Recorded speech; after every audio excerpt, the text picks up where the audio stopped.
hacer unos horarios. Hay algunos que ya les anticipo hoy, que es el de el viernes que viene, que día es 19. El viernes que viene, el teórico va a empezar a las 14, va a ser a las 11.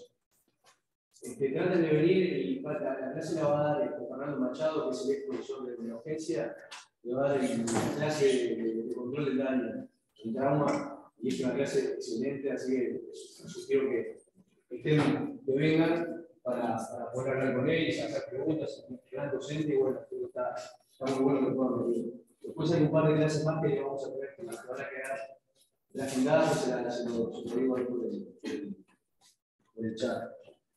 ¿Qué más? Bueno, eso ya quedó. Yo igual se lo voy a poner, le voy a poner en el chat a hacerlo de todos, pero si ve algún compañero, acuérdense que el viernes que viene es a las 11 y media de las 14. El lunes va a ser de uso de ultrasonografía del paciente traumatizado, que lo va a dar Mauricio Mercado. Y bueno, la clase 2 la va a dar la Alfonsina Román, que es asistente de la cátedra. Un tema que muchas veces queda. La mayoría de las veces cuando leemos, o pocas veces leemos de trauma maxilofacial en particular, pero que es un traumatismo que, a mi modo de ver, tiene mucha jerarquía. ¿Por qué? Porque, como hablamos varias veces, es una de las cosas que puede matar más rápido, ¿no?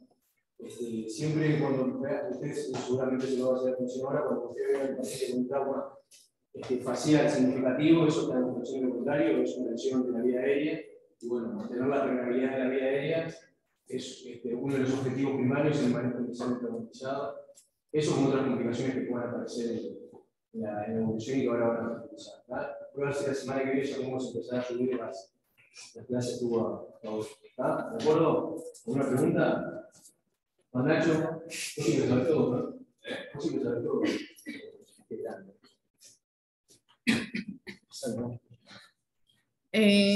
Bueno, el teórico de hoy, el traumatismo maxilofacial, sí, es un teórico que siempre lo dio Biestro, que es el ex profesor, que bueno, en realidad el teórico lo armamos en conjunto y bueno, fue un desafío para mí hoy dar esta clase que siempre la dio él. Bueno, a modo de definición, lo que es traumatismo maxilofacial es todo trauma que afecte el complejo dental alveolar, los tejidos blandos y los tejidos duros de la cara. Por lo general siempre hay una asociación lesional, que eso hay que tenerlo siempre presente y que no se da de forma aislada. En todos los politraumatizados, hasta un 30% van a tener traumatismo maxilofacial. ¿Y por qué es importante hablar de esto hoy? Bueno, por lo que le vienen repitiendo básicamente creo que desde que empezó el semestre, que es que el trauma es la primera causa de muerte y discapacidad en la población joven. Población joven nos referimos a pacientes entre 20 y 40 años. Y bueno, en lo que es el traumatismo maxilofacial, tiene una mayor incidencia en lo que son los hombres, 3-1 con lo que es las mujeres, lo que hablábamos recién, que principalmente se dan jóvenes. Y en cuanto a la etiología, va a depender mucho hay diferencias entre los continentes, obviamente, por factores que son sociales, factores que son culturales. Pero bueno, acá en Latinoamérica la mayor frecuencia es por siniestros de tránsito, hasta en un 40%, y bueno, después las otras etiologías que están descritas es por violencia interpersonal, accidentes deportivos, accidentes laborales, y bueno, y no lo puse ahí, pero también por heridas de arma de fuego, ya sea por intentos de autoeliminación o por rapiñas. También hay heridas de arma de fuego a nivel maxilofacial, que, bueno, que generan, vamos a ver más adelante, una gran destrucción de todo lo que es la cara. En cuanto a lo que es el patrón lesional más frecuente, lo que se ve más afectado es la mandíbula, básicamente por la posición que tiene en la cara, y en frecuencia la lesión cigomática entre las lesiones óseas es lo que le sigue.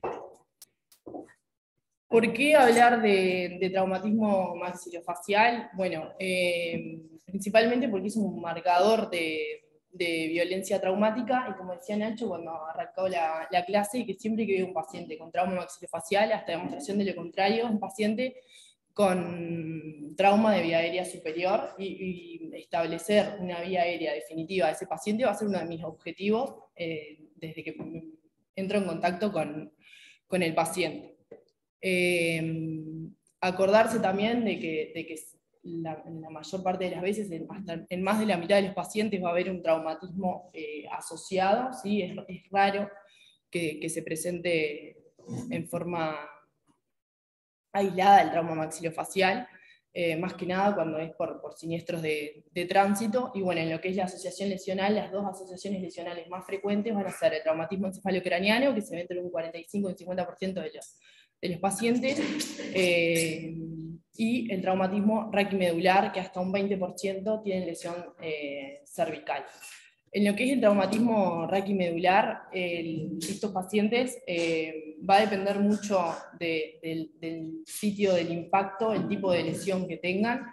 En las lesiones que son más que nada del tercio medio de la cara, van a generar lesiones en extensión, básicamente porque impactan el tercio medio y se tiende a hiperextender el cuello, mientras que las lesiones del tercio inferior, o sea, de mandíbula, van a ser lesiones de flexión de columna cervical.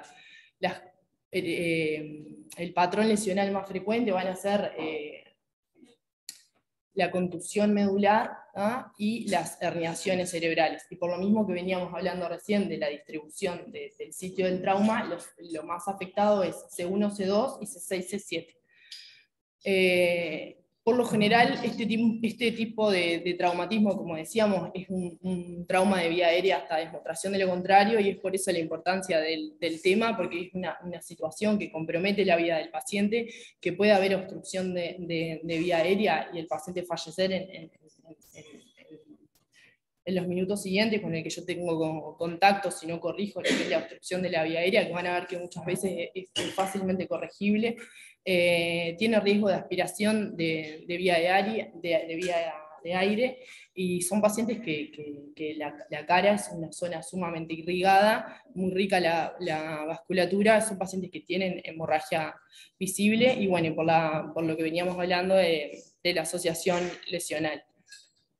Más allá de lo que es la obstrucción de la vía aérea, que puede poner en compromiso la vida del paciente en los primeros minutos, no tiene tan alta mortalidad. ¿Ah? Se habla que el trauma maxilofacial en sí, solo por el trauma maxilofacial, la mortalidad es alrededor del 5%. ¿Ah? Lo que sí tiene es elevada morbilidad, ¿ah? Y tiene consecuencias tanto funcionales y estéticas como psicológicas, no obviamente en agudo, sino en la evolución del paciente, pero que no son menores. Son consecuencias que nosotros no vamos a ver en la UCI, pero que sí tenemos que tener presentes que van a estar, y por eso tener en cuenta realizar las interconsultas en forma precoz y no dejar, no sé, para mañana, porque hoy es sábado, llamar al maxilofacial o al otorrino o al que amerite. ¿tá? Y bueno, lo que hablábamos, así como hay distintas etiologías de las heridas de maxilofaciales, tanto por siniestros de tránsito, heridas de arma de fuego o accidentes laborales o deportivos, ¿tá? Las heridas son muy heterogéneas, es difícil homogeneizar lo que es un tratamiento oportuno, siempre se va a requerir un equipo multidisciplinario e interdisciplinario, y bueno, lo ideal es trabajar en equipo y planificar el tratamiento. Nosotros lo que nos vamos a enfocar es en repasar un poco de anatomía de la cara y enfocarnos en las dos situaciones que comprometen la vida del paciente cuando nos ponemos en contacto, que es la insuficiencia respiratoria y el sangrado. ¿tá? Y después todo lo que es manejo quirúrgico, solo vamos a hablar de lo que es control de daños, como todos los politraumatizados, y eso. La cara es, como se define como el auto-airbag de lo que es el cráneo. ¿tá? Cada vez que recibamos un impacto, la cara va a absorber toda esa energía cinética, y bueno, y lo que se va a dar es básicamente la destrucción, la fractura de los huesos de la cara. Lo vamos a dividir en 3 tercios. ¿tá? En el tercio superior y en el tercio inferior hay únicamente un hueso, ¿tá? El superior es el hueso frontal, el inferior es el hueso mandibular y la mandíbula, y en el tercio medio vamos a tener los huesos nasales, las órbitas, maxilar superior, el malar y el cigomático. Dividir la cara en tercios nos va a permitir comprender, ¿tá?, las consecuencias de por qué sucede, más que nada, la obstrucción de vía aérea, comprender las fuentes de los sangrados y las complicaciones, que la más importante es la fístula de líquido cefalorraquídeo.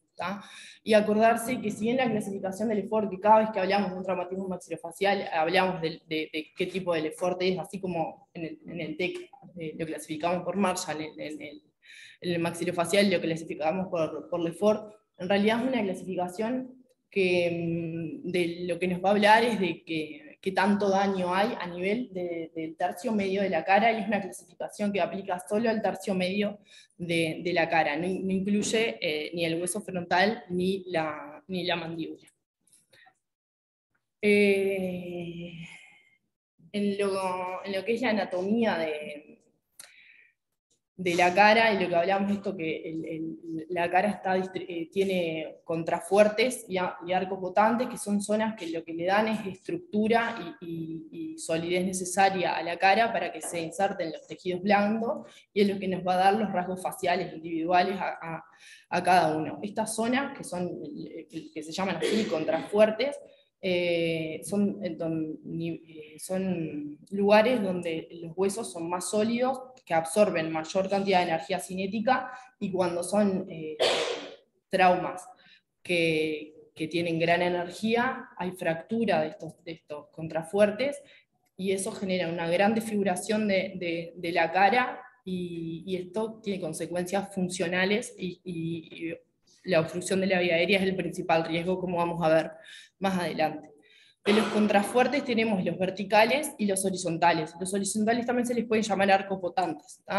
Los pilares verticales son los nombres esos que están ahí, o si no también está el naso maxilar, se le puede llamar maxilar medial, está el cigomático maxilar, que es el maxilar lateral, el pterigo maxilar, que es el maxilar posterior, y el mandibular. La rama de la mandíbula es el que proporciona el contrafuerte mandibular posterior. Y después los arcos botantes son líneas rectas, que está el frontal, el cigomático, el maxilar y el mandibular. Esas son las zonas en realidad donde son más fuertes los huesos, digamos.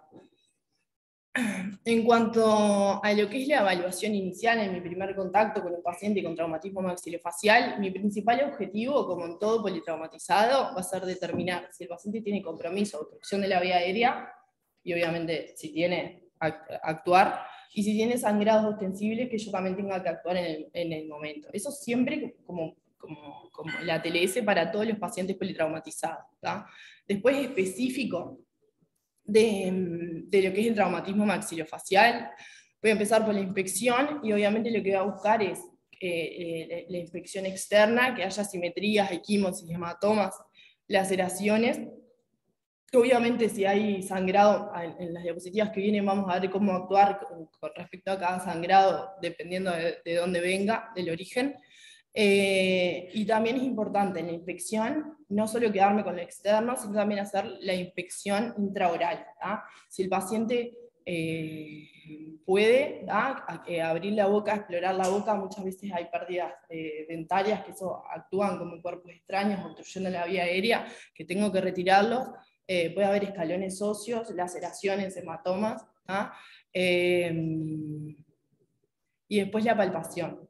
La palpación lo mismo, la palpación simple y bimanual, lo que voy a palpar son todas las estructuras óseas, buscando resaltos óseos, incluyendo la palpación endobucal, que muchas veces cuando hay fractura maxilar superior se desplaza y genera una impactación en la faringe posterior, que tengo que desimpactarla, que es básicamente metiendo el primer dedo en el paladar duro y traerlo hacia adelante, y eso permite, son pacientes que les cuesta mucho respirar por la boca, y ahí se permite el pasaje aéreo desde la cavidad nasal por la faringe posterior.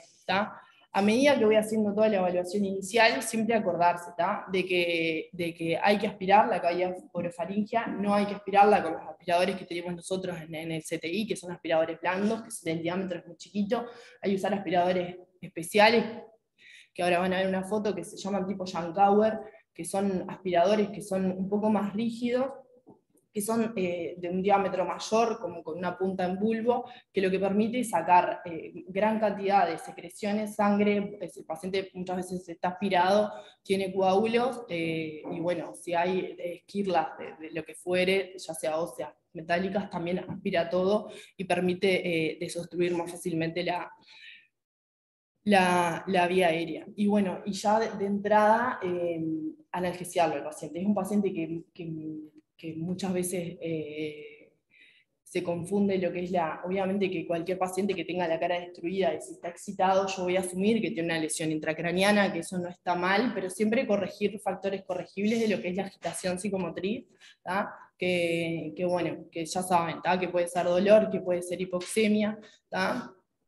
y bueno, y analgesiarlo y darle oxigenoterapia, que ahora vamos a hablar cómo la oxigenoterapia. Mientras hago esta evaluación inicial, son las cosas que tengo que preguntarme es, ¿tengo que asegurar la vía aérea en este paciente? Y después, ¿con qué urgencia? Obviamente que un paciente que me llega con la cara así, y si el paciente está en coma, ahora vamos a ver, es un paciente que lo voy a tener que intubar enseguida. Sin embargo, si el paciente en realidad está reactivo, colabora, yo ya sé que voy a tener que asegurarle la vía aérea, pero me da un tiempo a mí para planificar el cómo, porque así como que dijimos que el trauma maxilofacial hasta demostración de lo contrario es un trauma de vía aérea superior, el trauma maxilofacial hasta demostración de lo contrario es una vía aérea difícil. Puede que después cuando tenga que hacerlo, no me costó y pude hacerlo en el primer intento, por más que no tengo mucha experiencia, pero hasta demostración de lo contrario, esa va a ser una vía aérea dificultosa.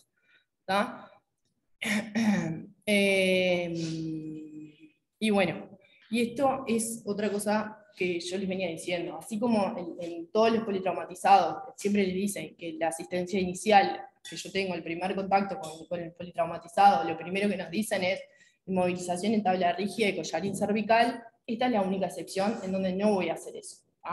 Si el paciente está reactivo, no le voy a acostar en la tabla rígida y no le voy a poner el collarín cervical.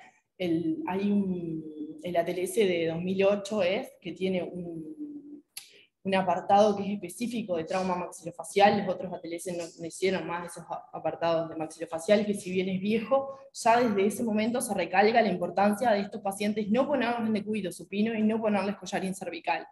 ¿Por qué? A cualquier politraumatizado siempre se asume que tiene el estómago ocupado, y encima, si hay una lesión a nivel de la cara, que es sangre, esa sangre se deglute, es un irritante gástrico y precipita vómitos. Él puede vomitarse el paciente, empeorar, aspirarse, empeorar la insuficiencia respiratoria. Y también que al ponerlo en decúbito supino, pacientes que pierden la estructura facial, que hablamos que se fracturan los contrafuertes de la cara, lo expongo yo a la obstrucción de la vía aérea. Las fracturas mandibulares, más que nada cuando son bimandibulares paracentisarias, pueden causar glosoptosis, que es la caída hacia la faringe posterior de la lengua, precipitando una obstrucción de vía aérea, el desplazamiento del maxilar superior también cuando está fracturado hacia la faringe posterior, puede causar una obstrucción de vía aérea, entonces el paciente no se recomienda el decúbito. Y lo mismo el collarín cervical. Durante la palpación, que yo no les dije, pero así como palpo las estructuras faciales, palpo columna cervical, si el paciente no tiene dolor, exquisita la palpación de la columna cervical, no tiene un síndrome medular, no tiene signología de que tenga una lesión medular, de que yo tenga que movilizarlo y poner un collarín cervical, no se lo voy a poner. Lo que hago es asumir el riesgo de priorizar lo que es la vía aérea, que es lo que le puede matar en minutos al paciente, frente a una lesión medular. Asumo el riesgo de que si hay una lesión medular, no la voy a inmovilizar y después veré qué hago, pero antes priorizo lo que es la permeabilidad de la vía aérea. esto es una frase que tiene la TLS, el compendio del 2008, que básicamente lo que dice es eso: pacientes con obstrucción de la vía aérea, si los coloco en decúbito, en decúbito supino, dice eso, que si lo dejamos mirando al cielo no tardarán mucho en estar ahí, y es básicamente lo que pasa: hacen paro hipóxico enseguida a los pacientes esto cuando se les pone en decúbito supino, porque pierden la estructura de la cara. Esto a modo de repaso nomás, porque el cuello no es una región anatómica diferente, no está incluido dentro del traumatismo maxilofacial, pero para recordar que muchos pacientes que tienen trauma maxilofacial, más que nada los heridos de bala o los intentos de autoeliminación, tienen heridas de cuello también. El cuello anatómicamente lo vamos a dividir en tres zonas, ¿tá? La más inferior es la 1, 2 y 3, ¿tá? Que la 1 va desde las clavículas hasta el cricoides, del cricoides hasta la mandíbula es la zona 2, y la zona 3 es una zona que es inabordable quirúrgicamente, y cuando hay lesiones vasculares, la única forma de acceder es mediante angioembolización. ¿Tá? Y bueno, que por frecuencia la zona 2, los porcentajes son los porcentajes de compromiso de esa zona que hay, y bueno, como ven, por mayor frecuencia lo que está mayormente afectado es la zona 2, que hay más de un 75%. Ahí en el cuadrito les dejé qué cosas buscar del examen físico para sospechar de lesión en traumas penetrantes de cuello. Como parte de evaluación inicial tenemos lo que es la imagenología, ¿tá? El diagnóstico por imagen es un pilar fundamental en todos los traumatizados, más que en el trauma maxilofacial también, ¿tá? El diagnóstico por imágenes lo voy a hacer una vez que yo tengo establecida una vía aérea definitiva, ¿tá? Y en los sangrados detenidos o controlados, ¿tá? Antes no, lo puse ahora por una cuestión de orden del teórico, que quedaba bien después de repasar toda la anatomía de la cara, pero no voy a hacer una tomografía antes de tener esas dos cosas resueltas, ¿tá? El gold estándar es la angiotomografía macizo-facial con reconstrucción tridimensional, ¿tá? Tienen que subir, para los especialistas más que nada, todos los cortes axial coronal y la reconstrucción, ¿tá? Que eso lo que les va a permitir es valorar el tema de las fracturas, no solo qué tantas fracturas tiene el paciente, sino la relación funcional de las fracturas y cómo van a planificar la cirugía.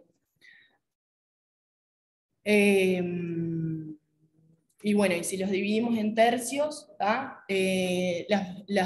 lo que no les dije, las lesiones más frecuentes son las fracturas óseas, que hasta un 60% de ese tipo del tipo de lesiones de los traumatismos maxilofacial son fracturas.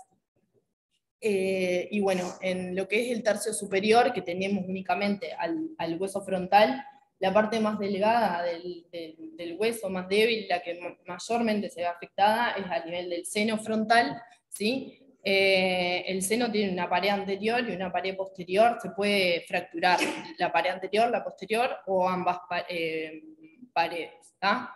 Que es lo que vemos acá. Acá lo que vemos es fractura anterior, fractura posterior. Vemos que el seno acá está ocupado, que siempre asumimos que es sangre, pero lo que hay que tener presente también es que está en contacto esto con el sistema nervioso central, que puede ser una fístula de líquido cefalorraquídeo, y que este contenido puede ser líquido cefalorraquídeo también, ¿tá? Cuando hay lesión de hueso frontal, el hueso frontal no forma parte únicamente de la cara, forma parte del cráneo, del sistema nervioso central. Eso ya también me tiene que hacer pensar y sospechar de que hay un traumatismo encefalocraniano. Y cuando ven acá, esto acá es una burbuja de aire, es una burbuja de neumoencéfalo. Cuando hay neumoencéfalo, yo ya tengo que pensar, sospechar de que hay una brecha, de que hay una fístula del líquido cefalorraquídeo. Por lo general, cuando las burbujas son así chiquititas, como esta acá de la primera imagen, puede ser porque hay una fractura de un hueso neumatizado, ¿sí? Entonces se fractura la pared posterior, y que esa burbuja de neumoencéfalo no sea por fístula del líquido cefalorraquídeo. Ahora, cuando comparamos con la imagen de la derecha, vemos fractura de pared posterior, de pared anterior, y vemos bastante más neumoencéfalo. Ese neumoencéfalo nos tiene que hacer pensar de que sí, que hay una brecha con el exterior, de que va a haber una fístula de líquido cefalorraquídeo, y eso lo voy a tener que tener presente para realizar la interconsulta con el neurocirujano y para la evolución cuando aparezcan complicaciones infecciosas, ¿tá? De que hubo una brecha en realidad. Y bueno, y acordarse que el neumoencéfalo en realidad se puede transformar en hipertensivo, y tenerlo presente eso en la evaluación del paciente, básicamente por el cambio de la temperatura del aire que entra aire a temperatura ambiente, al entrar a 37 grados genera hipertensión endocraniana. Cuando vamos al tercio medio de la cara, como ya hablamos, la clasificación de Lefort, la fotito es del señor que es René Lefort, que fue un francés, que allá por el 1900 con cadáveres lo que hizo fue aplicar golpes en el tercio medio de la cara, ¿tá? Y lo que describió fue 3 patrones lesionales distintos, que son los 3 patrones lesionales que vemos ahí, en un enfoque lateral y en un enfoque frontal, ¿tá? Las 2 primeras de arriba son las fracturas tipo Lefort 1, 2 y 3. ¿tá? Los patrones, él lo que vio es que en todos los patrones, aplicando determinada energía cinética en el tercio medio de la cara, siempre se fracturaban las apófisis pterioides, que por definición todas las fracturas tipo Lefort tienen que tener fractura de las apófisis pterioides, del efenoide. Y bueno, las Lefort tipo 1, que son acá las imágenes A y B, lo que hay es una lesión únicamente del maxilar superior, además de la apófisis pterioide. Y yo clínicamente lo evalúo cuando engancho con el paladar duro, con el pulgar, el paladar duro, y tracciono. Lo único que se me viene hacia adelante, o sea, que se separa del cráneo, es el maxilar superior. ¿tá? Después tenemos acá en C y D las fracturas Lefort tipo 2, ¿tá? Las Lefort 2, aparte del compromiso de las apófisis pterioides, hay una fractura que se llama fractura piramidal, ¿tá? Y que compromete desde el borde nasal de la órbita hasta el maxilar superior, ¿tá? Y la disyunción que ocurre es únicamente, o sea, lo que se me viene para adelante es la nariz y el maxilar superior. Y después las Lefort 3, que es esto, E y F, ¿sí? Lo que hay es una disyunción craneofacial completa. ¿tá? Yo cuando engancho y saco, se me viene toda la cara del paciente, se me viene para adelante, se separa de la base del cráneo todo lo que es la cara, ¿sí? Y bueno, es a este nivel acá que ocurre la disyunción. Cuanto más Lefort tenga el paciente, en realidad me habla de que más energía cinética se aplicó, más violencia traumática. Y bueno, acá esto es una reconstrucción tridimensional, que lo que me muestra es dónde son los cortes de los Lefort. Este paciente no está fracturado. Acá tenemos el Lefort 1 a nivel de maxilar superior, Lefort 2, que es lo que le decimos la fractura piramidal, y Lefort 3, ¿tá? Con la fractura a nivel orbitario. ¿tá? Y acá lo mismo, en este corte transversal. Estas son imágenes axiales de tomografías computadas, ¿tá? Que lo que vemos acá, lo que marcan estas flechitas acá son las apófisis pterioides, como ven están fracturadas, entonces va a ser una fractura de tipo Lefort, y después lo que muestra son otras lesiones características de las fracturas del tercio medio de la cara. Lo que es importante que nosotros siempre tenemos que evaluar es que siempre acompañada de una fractura a nivel más que nada de los senos, que va a haber ocupación de senos, ¿sí? Como ven acá, en el seno maxilar, acá hay un nivel hidroaéreo, esto es aire, esto es líquido, acá también hay líquido. Acá está completamente ocupado los 2 senos, maxilares, y que bueno, que siempre nosotros asumimos que es sangre, que por lo general es sangre, en un gran porcentaje de las veces es sangre, pero lo que les decía hoy, que puede ser líquido cefalorraquídeo, que puede ser una fístula de líquido cefalorraquídeo oculta, y que de hecho hay veces que puedo ver nivel líquido-líquido, y que bueno, cuando hay un nivel que es bien neto, pues puedo yo asumir de que es líquido y que no es sangre. En el tercio medio de la cara tenemos esas fracturas que son fracturas tipo Lefort, y después puede haber fracturas que son más mediales, que se llama del complejo naso-etmoideo orbitario. La importancia de estas fracturas es la relación que tienen con la lámina cribosa del etmoides, que son las fracturas que más frecuentemente se asocian a fístula de líquido cefalorraquídeo, y que si tienen compromiso del ducto van a requerir tratamiento quirúrgico, que puede ser endoscópico, pero necesitan una resolución quirúrgica. Y bueno, y después, cuando se separan en verdad por complejos, a las fracturas, el otro complejo grande que tenemos es el cigomático maxilar, que acá lo vemos que está todo fracturado, desplazado, que invade el seno. Y que bueno, que las fracturas de estos complejos, el mayor riesgo y complicación es que se pueden desplazar hacia medial y generar compromiso de la órbita, ¿tá? Y bueno, y por último, en el tercio inferior tenemos la mandíbula, que es un hueso único. Ahí en colores y con los cuadraditos están todas las regiones anatómicas de la mandíbula. Lo que importa saber es que, por lo general, lo que genera más riesgo de obstrucción de la vía aérea son las regiones bimandibulares, las que son a nivel parasinfisaria, que es acá, no sé mucho, pero es lo que está acá en color gris. Esto, acá y acá, cuando hay fracturas bimandibulares a este nivel, se pierde lo que es la inserción de la lengua anterior, y por eso se desplaza y ocurre la glossoptosis, que impacta en faringe posterior. Acá lo que vemos en la tomografía es acá una fractura a nivel del cuerpo de la mandíbula, y acá en este corte lo que muestra es que es la articulación temporomandibular, que tiene una forma como de anillo, ¿sí? Y que siempre que se fractura en realidad queda como el cóndilo atrapado. Eso genera una limitación funcional en lo que es la apertura de la boca, y eso me puede generar un trismo, que es una causa más de obstrucción a la vía aérea y insuficiencia respiratoria en el paciente con trauma maxilofacial.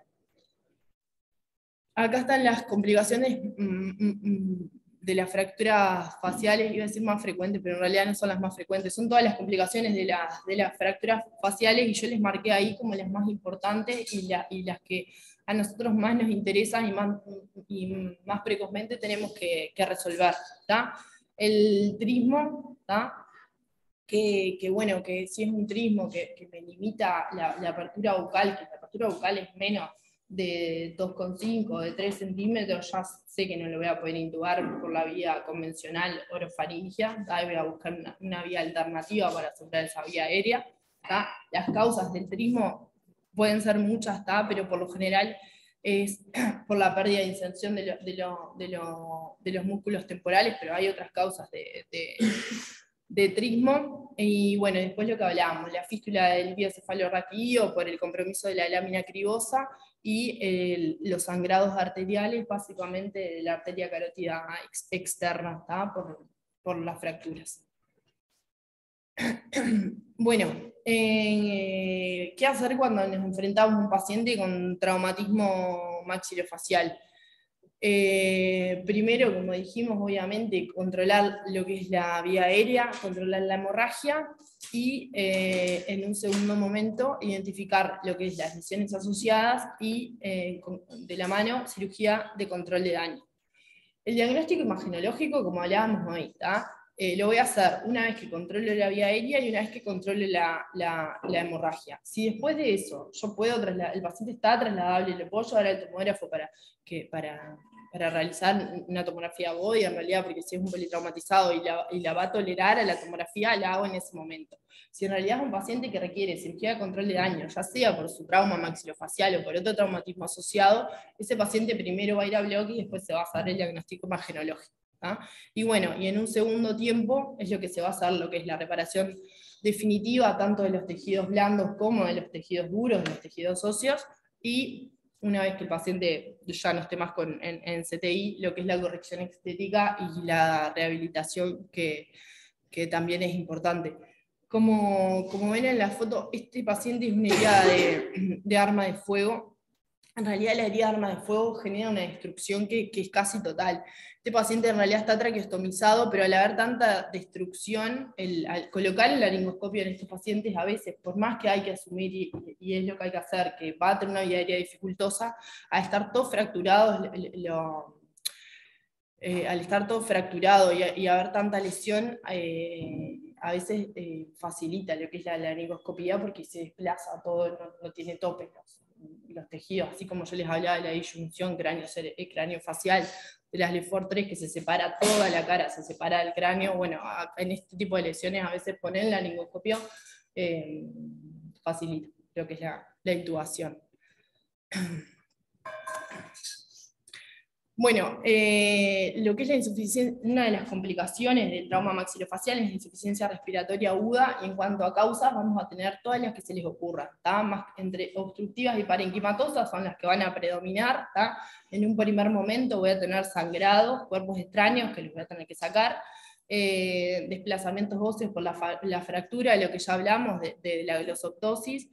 También van a ser pacientes que están con dolor, que tienen restricción de lo que es la deglución, a veces no solo por dolor, sino una restricción funcional por la fractura, a veces porque tiene una lesión cerebral asociada, y bueno, y lo que es obstructivo, muchas veces no es inmediato, pero sí en el correr de las horas, el edema. El edema que se genera obstrucción de vía aérea. Y bueno, y también estos pacientes tienen vómitos, tienen aspiración de vía aérea, tienen trauma de tórax que puede generar insuficiencia respiratoria parenquimatosa. Una vez que yo identifico la obstrucción de la vía aérea, tengo que solucionarlo, porque si no ya saben lo que pasa. Siempre que hay piezas dentarias, las extraigo, si hay coágulos los saco. Lo ideal es que si el paciente colabora, no es un paciente que vaya a estar tranquilo, ¿no? Tiene toda la cara destruida y duele, pero los pacientes por lo general colaboran, y eso da como la falsa sensación de que en realidad no hay lesión intracraneana, pero como vamos a ver más adelante, eso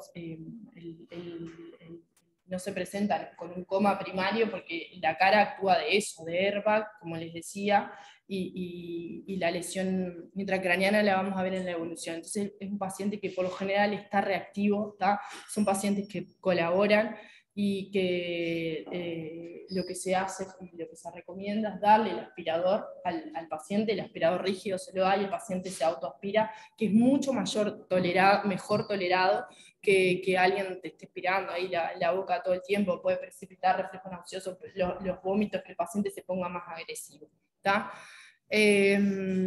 Bueno, esto es lo que ya habíamos hablado, que cuando hay fractura maxilar superior se impacta en la faringe posterior, y lo que hago es esto, con el pulgar, con el primer dedo lo retiro y ahí desobstruyo y ya repermeabilizo. Lo mismo con la lengua. Cuando pasa esto con la lengua, por lo general en las fracturas que son bimandibulares, como hablamos, y de la región anterior,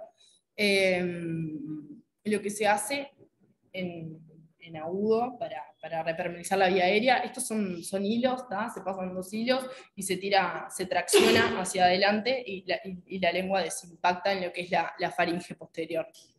Estas son todas cosas que en realidad nosotros a CTI, esto nos llega, la mayoría de las veces nos llega resuelto. Si ustedes hacen puertas, sí van a ver muchas más de estas cosas, o si trabajan en CTI del mutualismo, donde en realidad en la puerta de emergencia no se resuelve nada, pueden llegar así los pacientes. Si no, estas cosas en CTI, más que nada en salud pública, no las llegamos a ver, llegan resueltas. Bueno, el control de la vía aérea, lo que hablábamos hoy, ¿tá? ¿Qué voy a hacer con el paciente en cuanto a la posición, de cúbito supino o sentado? No tengo que obligar al paciente a acostarse, no lo tengo que acostar, le tengo que permitir estar sentado. De hecho, son pacientes que cuando se los intenta acostar, el paciente imperiosamente intenta querer sentarse todo el tiempo como un mecanismo reflejo de defensa, de desobstruir su vía aérea, ¿tá? Fundamental, entonces, dejarlo sentarse al paciente, eso va a contribuir a la agitación, monitorizar, ¿tá? Como ven acá, el paciente tiene el manguito de presión invasiva, tiene un saturómetro, no tiene los electrodos, capaz que los tiene atrás, no sé, pero es un paciente que tiene que estar todo el tiempo monitorizado, ¿tá? Le doy el aspirador, que él mismo se aspire, si colabora, si no, bueno, lo aspira otro momento, otro integrante del equipo, y lo que es fundamental es no le voy a hacer ningún fármaco sedante ni opioide al paciente hasta no tener la vía aérea asegurada, ¿tá? La analgesia va a ser con analgésicos comunes, no esteroideos, ¿tá? No voy a hacer opioides de estos pacientes porque no quiero que deprimir el centro respiratorio. Me cerré cortar. Voy a hacer analgésicos comunes, tampoco voy a hacer sedación, ni como van a ver más adelante, para intubarnos no voy a hacer midazolam, no voy a hacer fentanil, ni propofol, ni ninguna de las drogas que estamos acostumbrados a usar, ¿tá? Las indicaciones de intubación de emergencia, entonces, van a ser el compromiso de conciencia del paciente que esté en coma, y bueno, el paciente que tenga una insuficiencia respiratoria obstructiva o parenquimatosa que no pude resolver, ¿tá? Y bueno, y que no puede esperar a hacer una intubación orotraqueal despierto, que es como se intuba a estos pacientes, con tiempo, ¿tá? Les iba a decir algo más, me olvidé.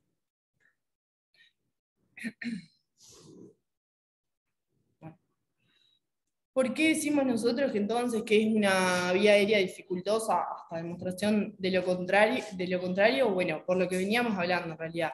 Va a haber obstrucción orofaringia por la fractura maxilares, mandibulares, por cuerpos, por pérdidas dentoalveolares, va a haber obstrucción nasofaringia también, más que nada por el edema de las lesiones y por fracturas, va a haber riesgo de aspiración de vía aérea, básicamente porque los sangrados van, los degluta el paciente, irrita el estómago y tiene riesgo de vómito y aspirar. Hay hemorragia activa, por lo que decíamos, que la cara es un sector que es sumamente vascularizado.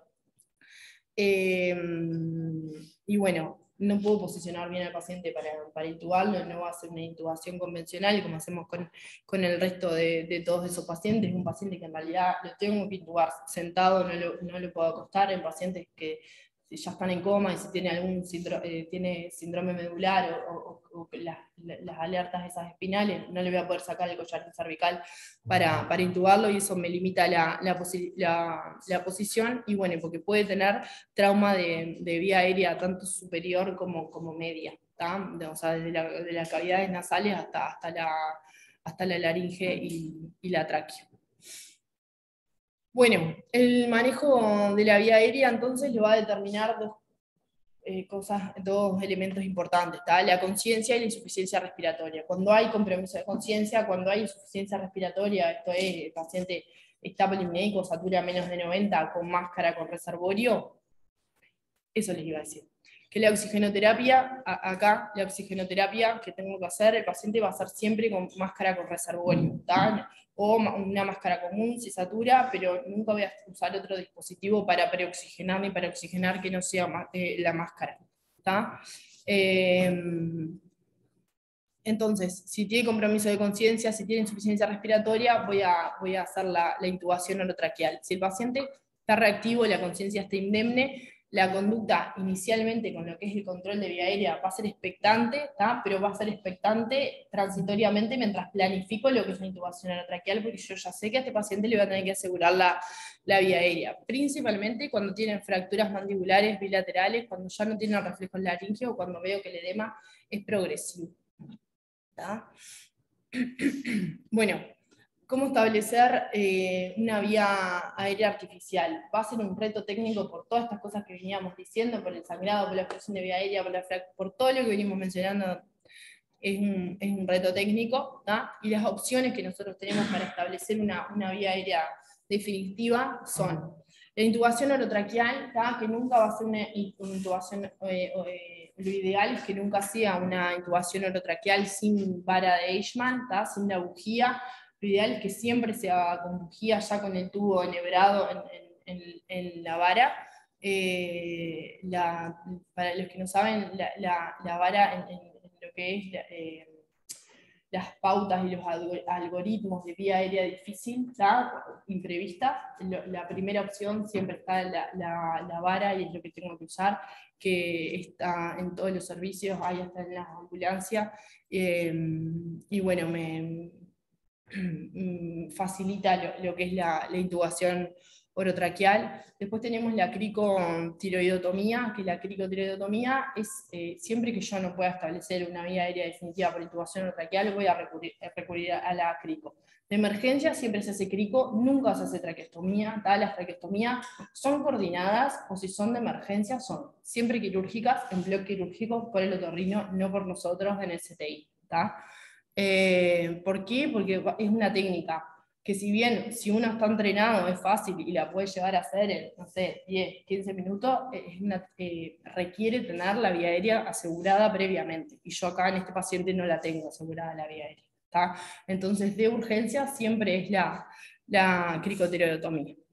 Y bueno, y también en algunos algoritmos se describe lo que es la intubación retrógrada. La verdad que en lo que yo busqué de trauma la nombra, pero no la recomiendan, básicamente que la intubación retrógrada es por punción, se mete un Sendlinger, sale el Sendlinger por la boca y ahí enhebra el tubo, eso es como grande que es la intubación retrógrada.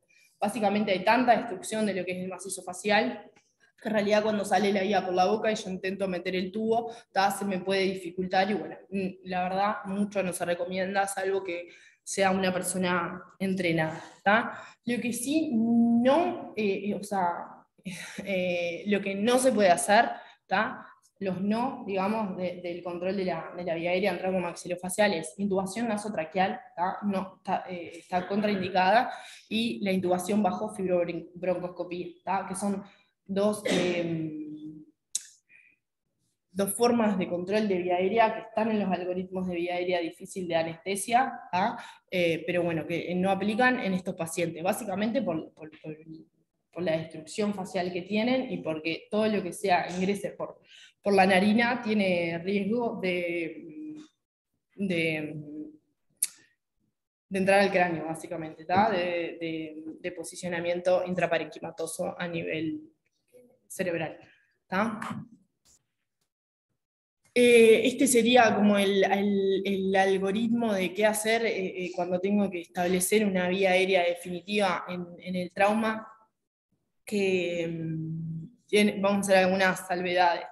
Obviamente, como dijimos recién, le vamos a dividir entre un paciente que está estable, que tengo tiempo para planificar cómo asegurar la vía aérea, y un paciente que no está estable y que necesita asegurar la vía aérea de urgencia. Acá donde dice el paciente inestable, acá lo que me dice el algoritmo, la sigla, en realidad lo que dice es intubación en secuencia rápida, pero eso ya dijimos que no se hace, esta guía es vieja del 2018, no se hace, no se recomienda más. No voy a hacer benzodiazepina, opiáceo, ni bloqueantes neuromusculares a este paciente. Lo que voy a hacer es de fármaco en este paciente es ketamina. Si la ketamina lo logra al paciente tranquilizar, corrijo la agitación, si el problema es por agitación e insuficiencia respiratoria, y me permite hacer la topicalización para hacer la intubación orotraqueal despierto, procedo así, si no, solo con ketamina, lo intubo con ketamina nomás al paciente. ¿tá? La ketamina es un fármaco anestésico disociativo que lo que me permite es no sedar al paciente, el paciente mantiene ventilación espontánea, mantiene lo que es el reflejo laringio, y yo no pierdo, si me demoro en asegurar la vía aérea, el riesgo de hipoxia es menor. ¿Tá? Y bueno, y si el paciente está estable y yo tengo tiempo, ¿tá? Si coopera, todo lo que dijimos recién, ¿tá? Monitorizarlo, darle el aspirador para que se aspire, planificar la intubación despierta, que ahora vamos a ver lo que es, o planificar la cricotirotomía. ¿Tá? Y si el paciente no coopera, ¿tá? La ketamina, de vuelta. Lo que voy a usar básicamente de fármaco es la ketamina, y mientras voy planificando la intubación despierto también, o la cricotirotomía. Cuando el paciente está inestable y por insuficiencia respiratoria y lo que tiene es un trismo, ahí como lo que hablamos, la primera opción no va a ser la intubación, va a ser la cricotirotomía de urgencia, y ese es el único caso en que la crico es la única opción, en realidad, digamos, para asegurar la vía aérea. Bueno, ¿qué voy a usar para asegurar la vía aérea? Lo ideal es siempre tener un checklist de vía aérea con los materiales que yo voy a usar en la preintubación, durante la intubación y postintubación. Algunos de los elementos que les puse acá. Acuérdense que no AMBU, en estos pacientes no se usa el dispositivo bolsa mascarilla. Eso primero porque es difícil coaptarla la mascarilla a la cara. Segundo porque hay tantas fracturas, puede haber una brecha, y yo al bolsear puedo generar mayor entrada de aire al cráneo. Entonces estos pacientes no se ambucean, se preoxigenan siempre con máscara con reservorio. Y bueno, y después lo que voy a utilizar es el laringoscopio. Si hay laringoscopios con palas hipercurvas, en realidad las palas hipercurvas me mejoran lo que es la visión de la glotis, así que tengo que usar. No se recomienda el biolaringoscopio, me olvidé hacerle la cruz acá, pero no se recomienda, no es como un trauma de columna cervical que si hay que usarlo, no, acá no se usa básicamente porque hay tanto sangrado, vómitos, secreciones, que en realidad dificulta el procedimiento del trauma maxilofacial, salvo que sea una persona sumamente entrenada en videolaringo, ahí sí, pero si no, un laringoscopio convencional, si es de pala hipercurva mejor. Y bueno, lo que voy a utilizar, lo que decíamos, las cánulas estas tipo Jack Tower, que son aspiradores rígidos, que son de mayor diámetro que los aspiradores convencionales, y me permiten succionar grandes coágulos, restos óseos, puede haber restos alimenticios también si hubo un vómito y no se obstruye. La vara, la Eichmann, siempre, siempre estos pacientes los voy a intubar con Eichmann. Y la técnica de la Eichmann lo puedo utilizar ya con el tubo enhebrado, o bueno, pasar solo la Eichmann y después que otro operador me enhebre. La técnica es, hago la laringoscopía convencional, cuando veo, dependiendo de la vía aérea que tenga el paciente, o lo que yo pueda ver por el trauma, por el edema, cuando veo epiglotis, si es un Cormac 3, o si veo la glotis, paso la vara, si el tubo está enhebrado, una vez que paso la vara, lo que tengo que sentir son los anillos traqueales. Probablemente muchos de ustedes ya han usado vara, pero lo que sí o sí tengo que sentir son los anillos traqueales que me hace tope. Voy a sentir tipo clics, tipo como topes, que son los anillos. Si la vara no me hace tope, sigue pasando, eso está en esófago, no es vía aérea. Una vez que me hace tope, no saco el laringoscopio tiene que quedar puesto para facilitarme lo que es la manipulación de pasar el tubo y sacar la Eichmann, y bueno, ya hago eso. Paso el tubo, saco la Eichmann, siempre que sea con dos operadores que conozcan la maniobra es mejor. Y bueno. Y la intubación orotraqueal despierto, ¿tá? Es una intubación en realidad que no hacemos en el resto de los pacientes. Nosotros, que la verdad es que no estamos acostumbrados, fundamental, como todos los pacientes que vamos a intubar, que esté monitorizado y preoxigenado, ¿tá? Teniendo en cuenta que en este paciente le voy a preoxigenar con máscara con reservorio. ¿Qué medicación voy a usar para hacer la intubación orotraqueal despierta? Acordarse que esto es una técnica que requiere de tiempo, al mínimo 30 minutos yo le tengo que dar los fármacos que voy a usar para que anestesien bien tópicamente la vía aérea superior, y de que sea una técnica efectiva. Así que al mínimo 30 minutos tengo que tener. Y bueno, lo que voy a usar son anticialobogos, que lo que hay es atropina. Las salvedades que se hacen para utilizar la atropina es que, bueno, que en realidad tiene riesgo de taquicardia, son pacientes que ya de por sí, por el dolor, porque son politraumatizados y por ahí no tiene un shock hemorrágico por el sangrado maxilofacial, pero está taquicárdico el paciente. Bueno, si el paciente tiene una frecuencia cardíaca de más de 120 ciclos por minuto, bueno, tener ciertos recaudos. Lo que hace la atropina es secarlo al paciente, no tener más secreciones. Eso actúa sobre las nuevas secreciones. Las secreciones que ya tiene el paciente, la atropina no hace nada. Por eso es que tengo que darle tiempo. Yo hago la atropina y como mínimo 30 minutos tengo que dar para que se dejen de producir secreciones. Y la importancia acá también, para que actúe lo que es la anestesia local, la vasoconstricción, es la aspiración. Fundamental aspirar todas esas secreciones que ya se producieron, así actúa la anestesia local. Si yo aplico anestesia local, sobre todo ese sangrado, secreciones, eso no va a actuar, no va a anestesiar nada al paciente y yo lo voy a ir a intubar y va a ser un caos. La anestesia local, la topicalización que se llama, la voy a hacer con lidocaína, que si hay al 10% en esta forma de presentación, es la que voy a usar. La dosis es 8 miligramos kilo, cada vez que aprieto una aerosolización de al 10% son 10 miligramos, así que más o menos 5 o 6 aerosolizaciones llegaríamos a la dosis. También lo que puedo hacer es lidocaína, embeberla en alcohol y ponerle fenilefrina, que eso actúa como vasoconstrictor, reduciendo lo que es el sangrado orofaringio, y se pueden poner esos algodones embebidos en la cavidad. Hay que tener cuidado, obviamente, porque ahí yo le estoy poniendo una causa más de obstrucción a la vía aérea, por eso está como la primera línea es la aerosolización. Y bueno, lo otro que puedo hacer también es nebulizar. Nebulizo con lidocaína y fenilefrina, y eso también me ayuda a anestesiar y a vasocontraer la mucosa. Otra cosa que está escrita también es instilación translaringia, que la verdad me parece sumamente que está por la laringe aplicar lidocaína.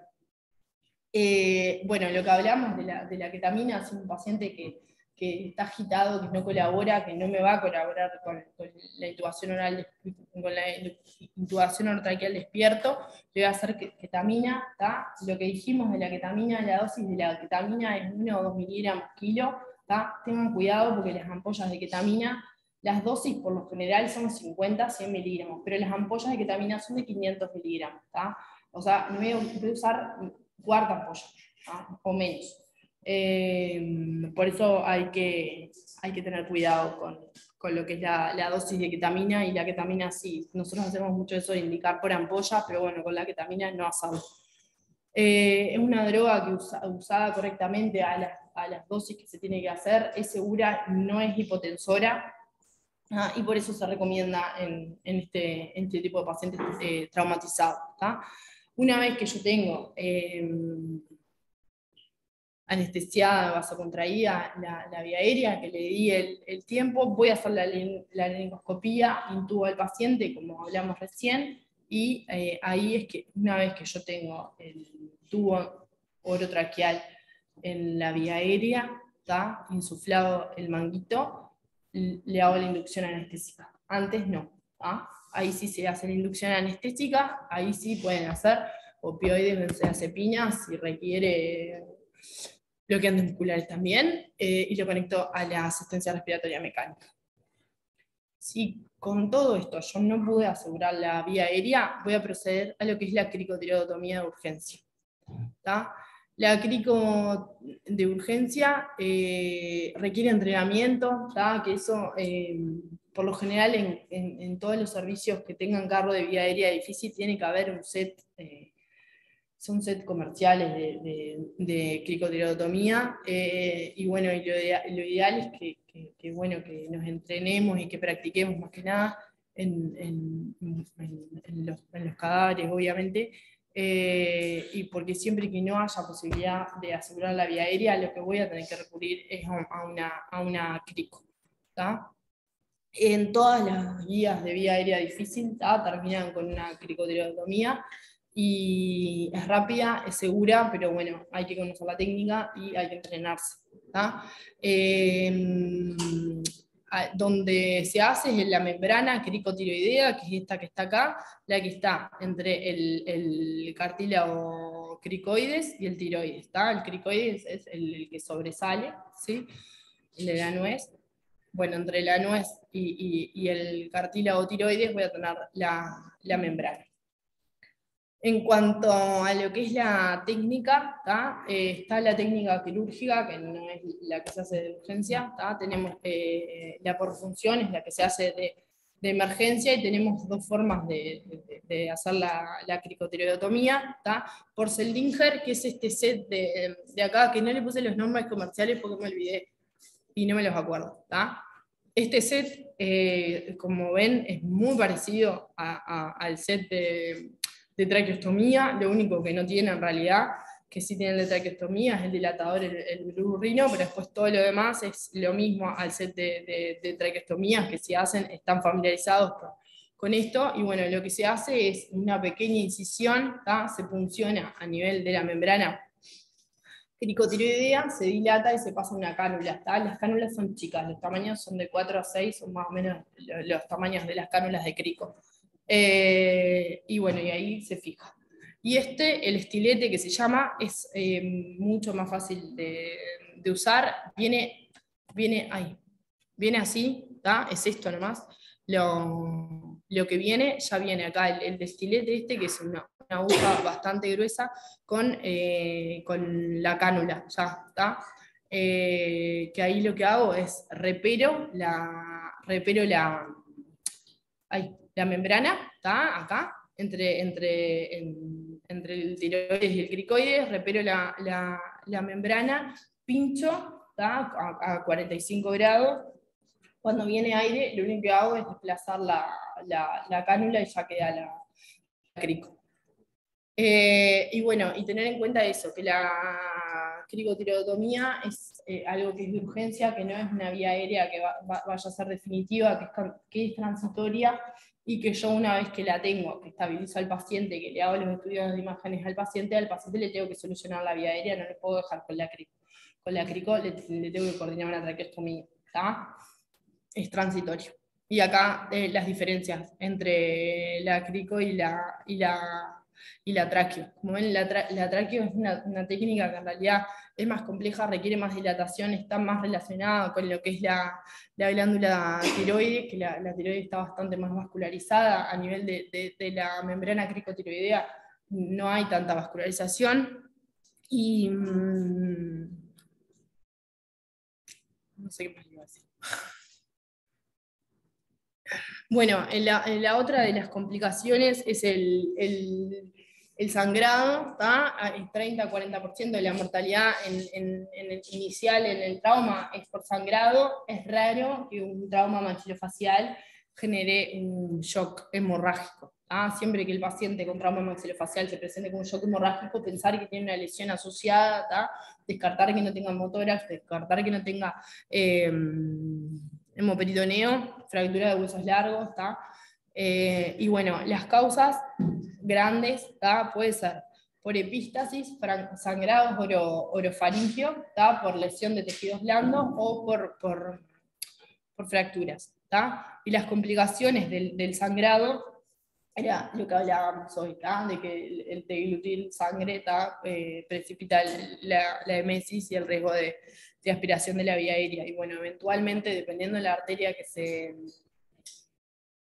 se lesione, podría llegar a dar shock, pero la verdad que es raro. El manejo del sangrado es lo que han venido dando hasta ahora, ¿tá? Lo que se va a hacer en todo paciente politraumatizado con sangrado clínico evidente, se va a hacer ácido tranexámico, ¿tá? Que ya está demostrada la evidencia desde el CRASH 2, que ya deben haber hablado en varios teóricos. Y bueno, y después lo que es la resucitación hemostática, que inicialmente es una resucitación 1-1-1, ¿tá? Con sangre plasmatizada, plasma y plaquetas. Y después lo que le va a seguir la resucitación hemostática es guiada por trombolastograma o crasis o lo que haya en el centro donde estén, ¿tá? Y bueno, después tenemos los métodos de hemostasis, ¿tá? Que acá se les puse mejor. ¿Tá? Una vez que yo despejo la vía aérea, aspiro, identifico la fuente del sangrado. El sangrado, como dijimos, puede venir de 3 lugares distintos. ¿Tá? Si es un escalpe facial, es cualquier sangrado extraoral, puede ser sutura hemostática o compresión externa con compresa para que se detenga el sangrado, como cualquier otro sangrado. Si el sangrado es una epístasis, es un sangrado nasal. ¿Tá? Si es un sangrado anterior, ¿tá? Puedo hacer tamponamiento con compresas, ¿tá? Y si es un sangrado o un taponamiento anterior con compresas, un taponamiento posterior, y el taponamiento posterior puede ser también con balón, ¿tá? Que lo que se hace es se coloca una sonda Foley, se insufla con 30 mililitros de suero, y eso funciona como taponamiento, ¿tá? Y si el sangrado, si la epístasis es posterior, no voy a hacer taponamiento anterior, voy a colocar la Foley de entrada. Mientras que si el sangrado es intraoral, el origen puede ser, como dijimos, las fracturas, ¿tá? Que el tratamiento de las fracturas que están sangrando es la reducción de la fractura por el especialista, y si es de tejidos blandos, se puede hacer sutura hemostática, que está, obviamente es difícil manipular, suturar algo a nivel intraoral, más allá de que el paciente tenga una buena apertura bucal, y se puede hacer compresión también. Esos son los sangrados que son más difíciles de cohibir, ¿tá? Si cualquiera de estas causas de sangrado que yo actué, hay un sangrado persistente, el paciente persiste con caída del hematocrito, de la hemoglobina, así con la presión arterial baja, lo que me voy a plantear es una angioembolización transarterial, ¿tá? El tratamiento de los sangrados de estos pacientes es en el angiógrafo, ¿tá? Voy a llamar al colega que esté de guardia, y este paciente tiene que ir al angiógrafo a embolizarse, ¿tá? Si la angioembolización no está disponible, no es una opción en el centro donde estamos, bueno, ahí hay que hacer tratamiento quirúrgico, ¿tá? Que lo que se hace es ligar la carótida externa, ¿tá? Es un tratamiento que ahora vamos a ver que es de control de daño, que es eso, se liga la carótida externa. Lo que me permite la angioembolización en realidad es identificar precisamente cuál es la causa de sangrado, identificar mejor la arteria, y bueno, y ser más selectivo en el momento donde yo, la región donde voy a dejar de irrigar en vez de ligar la carótida externa. Estas son algunas imágenes de angioembolización, que me van a perdonar, pero leí 1000 veces qué arteria era cada una y me olvidé. Pero no es tan fácil como las angios de cráneo, ¿tá? Pero acá lo que se ve es carótida externa, y lo que se ve acá como una nube, ¿tá? Eso es sangrado, ¿tá? Que ahí lo que se pone es, no se usan los coils como se usa en los aneurismas, se usa un material, un líquido de embolización ahí que es especial, ¿tá? Que ahí se colocó, y como ven acá, no está más el sangrado, la nube desapareció, ¿tá? Y en este paciente lo mismo, ¿tá? Había un pseudoaneurisma acá, y acá no está más. Y bueno, después que tengo como la otra parte del teórico es hablar de cirugía de control de daños. ¿Tá? La cirugía de control de daños es la cirugía del trauma, básicamente. Lo que busca es restablecer el correcto funcionamiento fisiológico. ¿Tá? No, no es un objetivo la reparación total anatómica de las lesiones, sino lo que se hace es restablecer inicialmente y para continuar con la etapa de reanimación que se va a hacer, la vamos a hacer nosotros en el CTI, ¿tá? Que es básicamente lo que hacemos con todos los pacientes, que es estabilizarlos, y en el paciente politraumatizado en especial, es como controlar lo que es la acidosis, la hipotermia y la coagulopatía del trauma. Se dice que el control de daños tiene 3 etapas, ¿tá? Lo que es una reanimación inicial, control de vía aérea y limitar lo que es la contaminación. Esto se hace en bloc. Si hay tejidos desvitalizados, se retiran.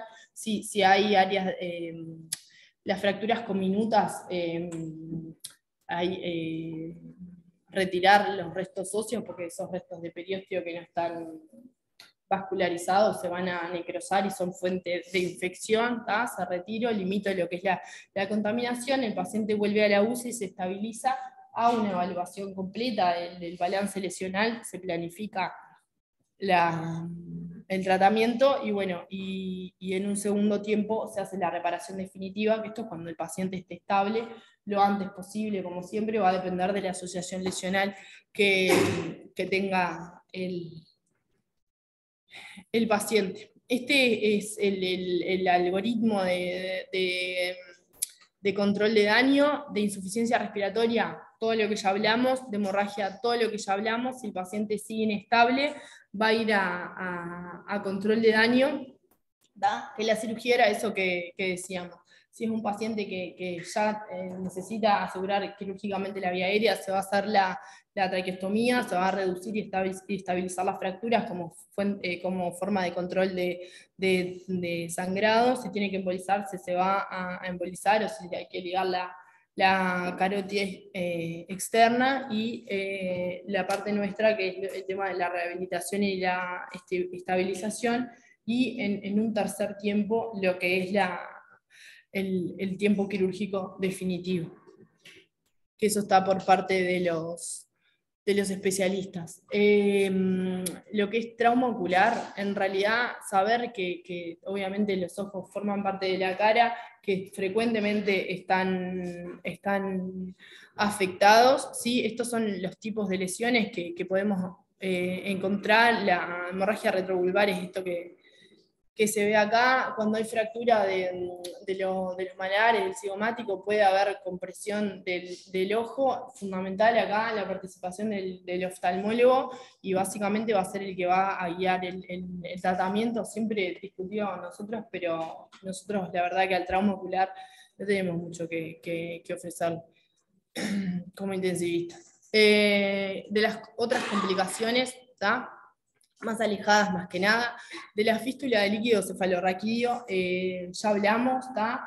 Tener en cuenta que la fístula, como les dije, puede estar a nivel de lo que es las fracturas del seno frontal, y más que nada las nasoetmoido-orbitarias, ¿tá? Cuando hay compromiso del piso medio a nivel de la lámina cribosa, ¿tá? La fístula, la brecha, puede no generar una fístula de líquido cefalorraquídeo, igualmente haber brecha, ¿tá? Eso se llama encefalocele, ¿tá? Que es se incrusta el tejido del parénquima encefálico, se incrusta en la brecha, y ahí la complicación, más que meningitis, por la salida del líquido cefalorraquídeo por esa brecha, puede ser una cerebritis, ¿tá? Y que eso es más difícil diagnóstico, por lo general se diagnostica por resonancia, pero bueno, en los pacientes que se nos compliquen con actividad infecciosa, que son la mayoría, ¿tá? Siempre en estos pacientes tener presente la sinusitis,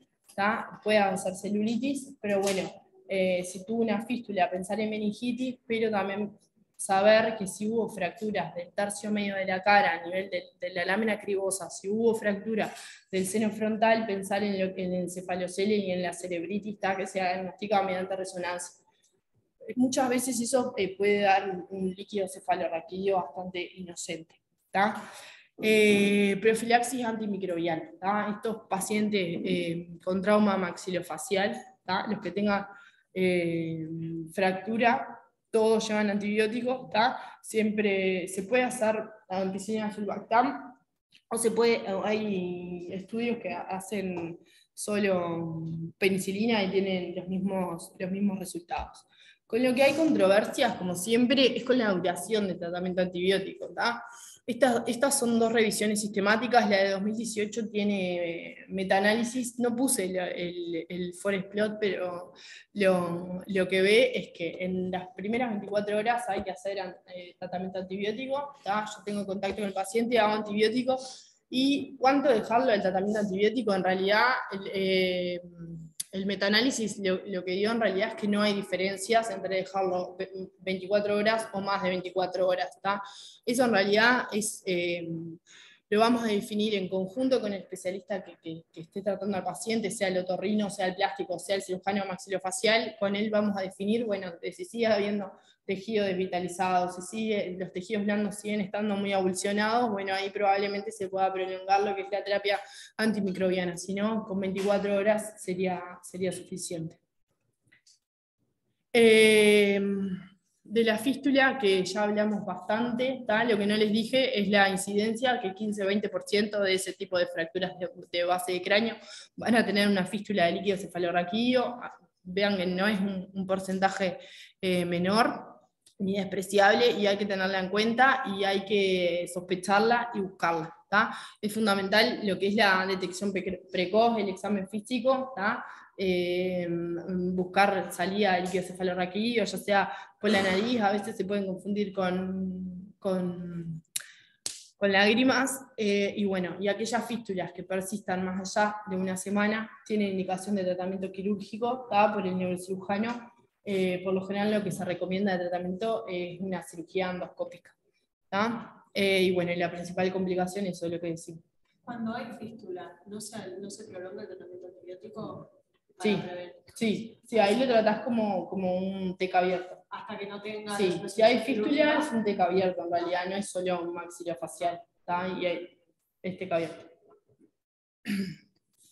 Y bueno, eso, lo que hablamos, la principal complicación es la meningitis, y puede no haber brecha, acordarse de la cerebritis, que también es una complicación infecciosa. No termino más. La valoración, y bueno, acordarse de la asociación lesional, la valoración neurológica del trauma maxilofacial, esto es lo último, les prometo. Esto ya lo dieron en neuro, que fue el semestre pasado, ¿no? Está en semiología de neuro, ya lo vieron. Acordarse de así, cuando llega el paciente politraumatizado a la emergencia, yo le hago un POCUS, acordarse del brain POCUS o del OPOCUS, que también se dice, que tener en cuenta la valoración pupilar como forma del examen físico neurológico. Obviamente que cuando me llega este paciente así, primero le voy a estabilizar la vía aérea, voy a controlar el sangrado, y después me pongo con el ecógrafo a mirar las pupilas. Lo que se va a utilizar es una sonda lineal, que son de alta frecuencia, que son estas que están acá. Acordarse de poner el preset partes pequeñas, porque bueno, si no tiene complicaciones ahí a nivel ocular, y la sonda la tengo que poner como acostada, así en la cara, me tiene que molestar acá, el malar me tiene que molestar. Esta es un examen pupilar normal. Lo que ven acá que se ve apenitas, este es el globo ocular, ¿tá? Cristalino, y la pupila. ¿tá? Esto es modo B y esto es modo M. ¿tá? Y estas dos más o menos, acá se fijan, está a 0,5 centímetros de profundidad, a 0,5 centímetros de profundidad tengo la pupila, que acá viene la pupila, le hago el estímulo lumínico y la pupila se achica. ¿Eso entienden o no? Está. Lo que busca es la reactividad pupilar en los pacientes que tienen así, que yo no me permite hacer un examen pupilar. ¿tá? El estímulo lumínico lo hago sin abrir el ojo. ¿tá? Responde igual. El examen ultrasonográfico de la pupila ya está validado como parte del examen físico. No tiene diferencias significativas con el gold estándar, que es el pupilómetro, que es este que está acá, y bueno, habría que hacerlo. Acá el profe me había hecho ponerle unos videos. Esto acá es un paciente politraumatizado, ¿tá? Que el examen pupilar lo que se encontró es la pupila, ¿tá? Que ya ven que es una pupila que es mucho más grande que la anterior, ¿tá? Una pupila que está midriática, ¿tá? Midriasis más de 4 milímetros. Acá le hace el estímulo a la pupila le hace el estímulo de luz, la pupila, nada, fija, ¿tá? Reflejo fotomotor ausente. Le hacen la tomografía, ¿tá? Una tomografía, tenía un trauma de cráneo, estaba con desviación de línea media, efecto masa, el paciente estaba con un síndrome herniario. Y después lo otro eran estos videos que en realidad era para que vean.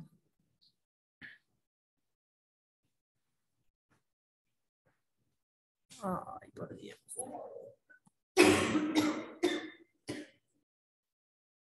A ver si puedo poner el videito. Acá lo que se hace es poner el estímulo de luz, ven la pupila ahí, ahora van a ver que se pone la luz y no sé si se dan cuenta que la pupila se achica. La medida del diámetro pupilar se tiene que hacer no en este modo, ¿tá? En el modo M. ¿Tá? Pongo un modo M, le hago el estímulo y mido el que tanto se achicó la pupila. Y la última diapo, que es cosas para recordar que las nombramos bastante a lo largo del teórico. Acordarse que siempre que hay traumatismo maxilofacial hay un trauma de vía aérea superior y tengo que pensar en lo que es la asociación lesional, ¿tá? Acordarse que la insuficiencia respiratoria es de causa mixta, es obstructiva y es parenquimatosa. Siempre que sea obstructiva, tratar de desobstruir la vía aérea, no sedar al paciente hasta que no tenga una vía aérea definitiva. Acordarse de la posición, ¿tá? Son pacientes que no tengo que acostar, que no tengo que movilizar, que no tengo que poner collarín cervical, que es la única situación en el trauma en la que voy a hacer esto, y que si no se logra el control de sangrado, acordarse de la angioembolización, ¿tá? Y bueno, si no se dispone de angiógrafo, ligar la carótida externa, y bueno, fundamental trabajar en equipo, ¿tá? No sé si alguien tiene alguna pregunta.